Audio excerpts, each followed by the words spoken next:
Welcome back to our Monday show. You're listening to Brashonomics here. And, there is a lot of talk about real estate. And one of the big things that we try to do on our show is not necessarily just teach you about the market or new houses versus old houses or how to keep your house from jumping right off of the foundation, as Michael was talking about, but also trying to help you find the right people to work with, because there is different levels of service between different real estate agents, different financial planners, different mortgage brokers, pretty much across the entire spectrum.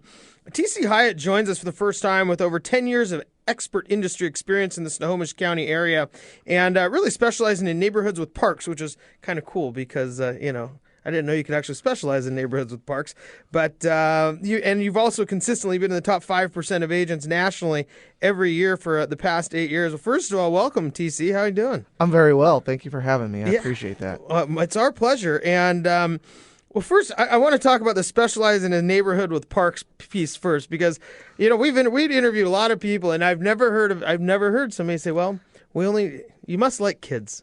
Well, I do. I have 3 daughters under 8 years old. So again, of course, living in a neighborhood by parks has always been important to us. The specializing in neighborhood with parks has kind of been a self-designation. But again, as we see with new construction, as well as a lot of the neighborhoods from about 1988 forward, have always had this concept, whether it be, in the suburbs, but it was a designation around parks, trails, and that have become a very popular function. So we kind of started looking at, and having a family background of construction, seeing this progression. And as I was younger, of course, living in neighborhoods like that, and it's something that I prefer. And so we kind of looked at, well, why not focus on that? Because people are looking at more than just if Starbucks is close, whether or not there is the right school, which is important, but how does that function when they're not living, let's say, downtown Seattle? And well, it seemed like, especially with a lot of the newer construction, I mean, it's a place. I mean, you even see it's like the first thing that goes in some of these plats where they're building homes. Like, oh, there's the park.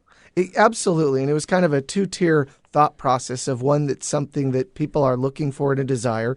It's a community that I live in, so why not market and sell what you know and what you believe in? But more importantly, we saw the transition of at least Snohomish and King County building. I mean, it's all about the tot lots, right? It's all about the parks and the community aspect that the builder does, including all of the wonderful appointments of new construction that Michael brought up.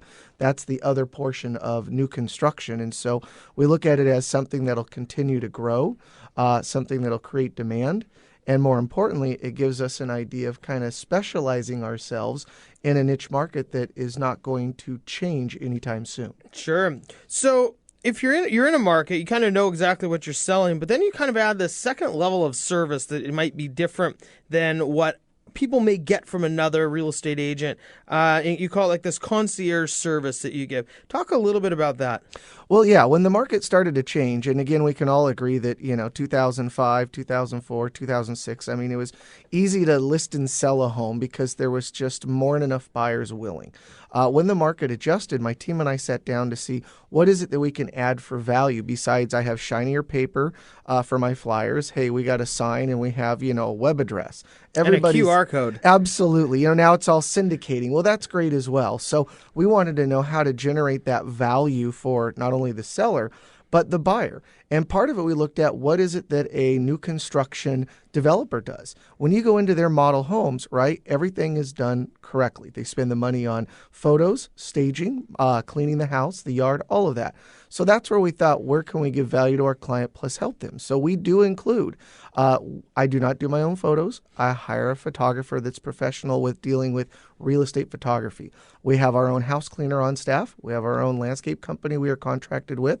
I have a stager as well on staff. So we will end up having them go out, all completely all-inclusive, and take care of that, getting the house right. And, the distinctions on when you hear used or resale, as you guys mentioned, you kind of want to take that element out of it. I understand if somebody has a 25-year-old home and they don't have the funds to redo the kitchen and everything else, but let's make sure that you take photos that are appropriate. You actually make sure the house looks good. The yard, this time of the year, get the leaves out of the actual bark area, rake it, edge it, make it look good. So that has actually sustained our high level of business, if you will, even in the down market we've had the past 5 years. It would seem like if you're talking with somebody, I mean, that's something that a lot of real estate agents might say, hey, here's a list of the things you need to do, rather than delivering them, hey, you're hiring me, we got it.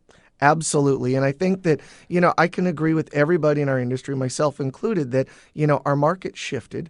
Therefore, if you want to say our profit margin or income coming in as a realtor has gone down because homes got harder to sell and people certainly were having more difficulty selling, or there's less money that you're selling the home for. So a lot of times I started seeing most of the realtors saying, well, how can I cut my corners, right, to make more money per sale? Cheaper paper. Exactly. And so that being said, I have another thought on that. But anyhow, that's where we thought, what can we do to increase it? And was it an investment on my part? Absolutely.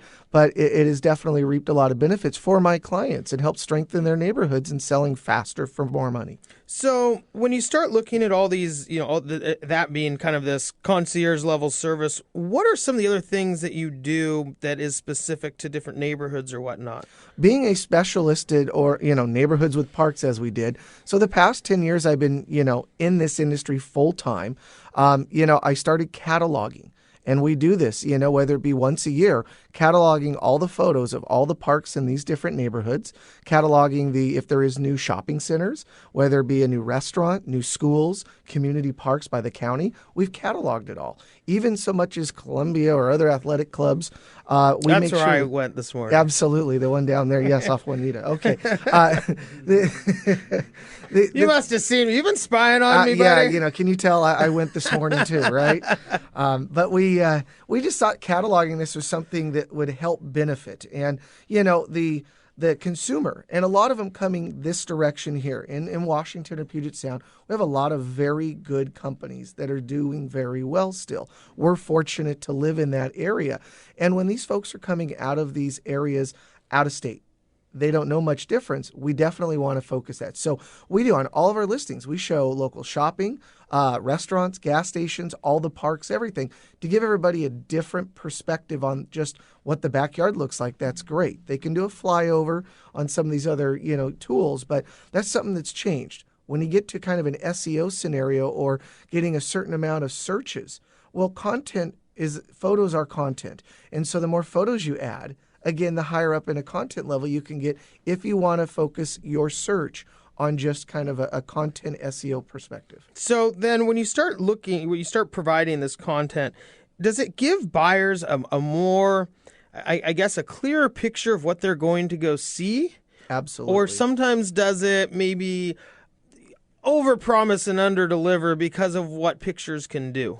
Well, I agree that you can do that, and we always get that, example to where that house just looks amazing, and you show up. This is not what was on the computer. Exactly. Now, for the homes and the angles and lighting and that, we use a professional photographer. The rest of it I've done myself, and so what I mean by being an amateur photographer, they are true to life in the sense that we don't add any, special green to the grass or add a little stain to the wood of the swing set. So, but we'll also take photos of even the entryways. Some of these neighborhoods, I mean, it is with building too. It's selling the sizzle, and that's what we kind of want to focus on. Well, and it sounds to me like you find a big importance of what surrounds a home. I mean, a lot of this is inside, but as you said, this is a lot of outside, whether it's the backyard, as you just mentioned, a coat of stain on a swing set, or these parks, which case maybe you don't even need your own swing set. Absolutely. And then you get to some folks say, well, that's great that there's that park there, but my child is only 3. I'm not going to let them walk around the corner to the park by themselves and not watch them. And that's great. But yeah, the surrounding area, I mean, why do you live somewhere? It's because not just the house and the value and it's the right home, but it's kind of what's central around it as well. If you're somebody that likes restaurants, you want to be able to go there closely. You don't have to want to drive every time. We're seeing a big focus on town centers and other stuff. So parks as well is very important. And that's what people want to see, especially if they're moving out of state in, which we're having a huge amount of that always. I mean, in the 80s, it was the joke of people coming from California to here. Now it's more national. And by way of, Boeing, Microsoft, and these other companies that bring a lot of folks in. Sure. Well, I mean, it sounds to me like there's buying the house, but there's also this idea of buying into a community. Absolutely. And whether it has a park in it because that's what you desire, or I guess there's all sorts of communities, but specializing in neighborhoods with parks is something that I'm sure a lot of people enjoy. TC, thanks so much for joining us again. TC Hyatt, managing broker with the Hyatt Homes at John L. Scott. When we come back, it's Monday. Ryan Leopold's going to join us from Cobalt Mortgage. We're going to talk a little bit about financing that home that maybe is next to a park. We'll be right back.